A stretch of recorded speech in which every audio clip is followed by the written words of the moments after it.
നെടുമ്പാശ്ശേരി വിമാനത്താവളത്തിലെ താൽക്കാലിക ജീവനക്കാരൻ ജീവനൊടുക്കി. ഒക്കൽ സ്വദേശി സുരേഷാണ് മരിച്ചത്. മുതിർന്ന ഉദ്യോഗസ്ഥന്റെ മാനസിക പീഡനമാണ് ജീവനൊടുക്കാൻ കാരണമെന്ന് ചൂണ്ടിക്കാട്ടി ആത്മഹത്യാക്കുറിപ്പ്. തൃശൂർ അതിരപ്പള്ളിയിൽ വീട്ടുമുറ്റത്തെ കിണറ്റിൽ പുലി വീണു. കണ്ണംകുഴി സ്വദേശി ഷിബുവിന്റെ വീട്ടുമുറ്റത്തെ കിണറ്റിലാണ് പുലി വീണത്. വനംവകുപ്പിൽ വിവരമറിയിച്ചതോടെ ചാലക്കുടിയിൽ നിന്നുള്ള റെസ്ക്യൂ സംഘം സ്ഥലത്തെത്തി പുലിയെ രക്ഷിച്ചു.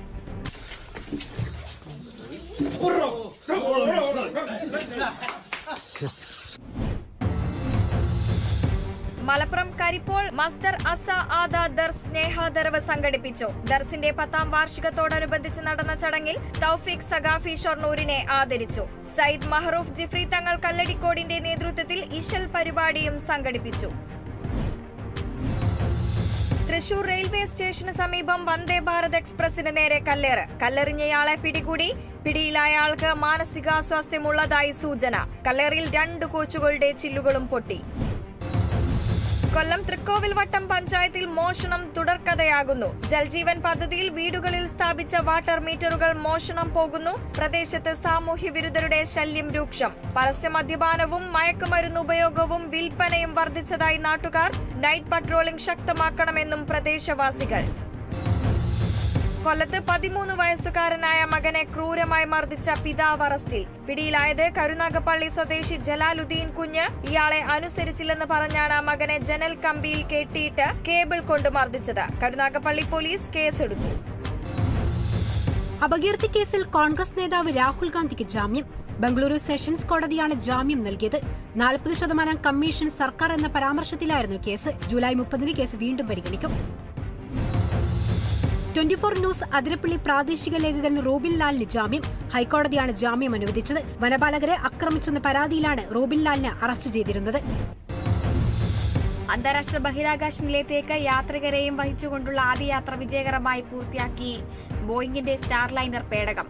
യാത്രക്കാരായ സുനിത വില്യംസും ബുച്ച് വിൽമോറും സുരക്ഷിതമായി അന്താരാഷ്ട്ര ബഹിരാകാശ നിലയത്തിനുള്ളിൽ പ്രവേശിച്ചു. രാസലഹരിയുമായി നഴ്സിംഗ് വിദ്യാർത്ഥി ആലപ്പുഴയിൽ പിടിയിൽ. സൗത്ത് ആര്യാട് സ്വദേശി അനന്തകൃഷ്ണനാണ് പിടിയിലായത്. 6 ഗ്രാം MDMA പിടിച്ചെടുത്തു. ഒരാഴ്ചക്കിടെ 2ാം തവണയാണ് നഴ്സിംഗ് വിദ്യാർത്ഥി പിടിയിലാകുന്നത്. ഇരുചക്രവാഹനവും സ്വകാര്യ ബസും കൂട്ടിയിടിച്ച് 19കാരന് ദാരുണാന്ത്യം. 10 മണിയോടെ പൂവത്തൂർ പറപ്പൂർ റോഡിലാണ് അപകടം. പൂവത്തൂർ സ്വദേശി സാഫറാണ് മരിച്ചത്. തിരുവനന്തപുരം പൂന്തുറയിൽ തിരയിൽപ്പെട്ട് വള്ളം മറിഞ്ഞ അപകടം. വള്ളം ഭാഗികമായി തകർന്നു. അപകട സമയം വള്ളത്തിൽ ഉണ്ടായിരുന്നത് 6 മത്സ്യത്തൊഴിലാളികൾ. ആർക്കും പരിക്കുകളില്ല.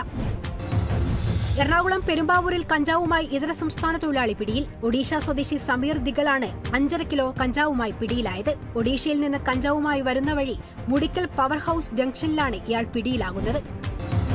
കൊല്ലം ചക്കുവള്ളിയിലെ ഗുണ്ട ആക്രമണത്തിൽ പ്രതിഷേധിച്ച് ഡിവൈഎഫ്ഐ പ്രതിഷേധ പ്രകടനവും യോഗവും സംഘടിപ്പിച്ചു. കഴിഞ്ഞ ദിവസം നടന്ന ആക്രമണത്തിൽ 3 ഡിവൈഎഫ്ഐ പ്രവർത്തകർക്ക് പരിക്കേറ്റിരുന്നു. കാസർഗോഡ് തൃക്കരിപ്പൂരിൽ ബൈക്ക് അപകടത്തിൽ 2 പേർ മരിച്ചു. മരിച്ചത് പെരുമ്പാ സ്വദേശി ഷാനിദ്, തൃക്കരിപ്പൂർ മെട്ടമൽ സ്വദേശി സുഹൈൽ എന്നിവർ. നിയന്ത്രണം വിട്ട വാഹനം ടെലഫോൺ പോസ്റ്റിൽ ഇടിക്കുകയായിരുന്നു.